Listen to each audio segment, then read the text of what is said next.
New Relight opticals and computerised I clinic. हमारे यहाँ Sarojini hospital के आई स्पेशलिस्ट डॉक्टर अवेलेबल। अपनी आंखों का मुफ्त मायना करवाइए। जी हाँ, sunglasses 99 onward, any number glasses from 250।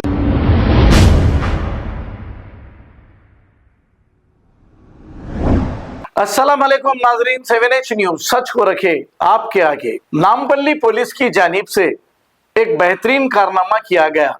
Nilofar hospital से एक मासूम को लेकर किसी ने राह फरारी इख्तियार कर ली थी।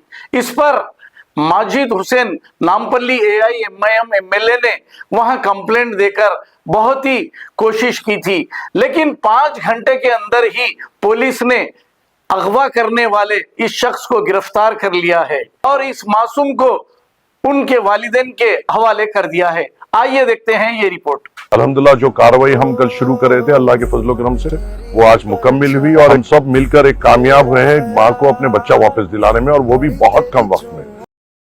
New Relight opticals and computerised I clinic. हमारे यहाँ सरोजनी हॉस्पिटल के आई स्पेशलिस्ट डॉक्टर अवेलेबल। अपनी आंखों का मुफ्त मायना करवाइए। जी हाँ, sunglasses 99 onward, any number glasses from 250 onward, contact lenses any colour ₹99 onward. जो हजरात 60 साल की उम्र से ज्यादा है, हज और उम्रा जाना चाहते हैं, उनके लिए बिल्कुल free number glasses, free home delivery और free eye checkup. New relight optical, Talab Katta, main road, opposite to Baba Bahauddin Dargah. Mobile 9848392127। खबर है शहर की, खबर है गाँव की, खबर है सारी दुनिया की। 7H न्यूज पसंद आए तो लाइक कीजिए, शेयर कीजिए और सब्सक्राइब करना ना भूले। 7H news.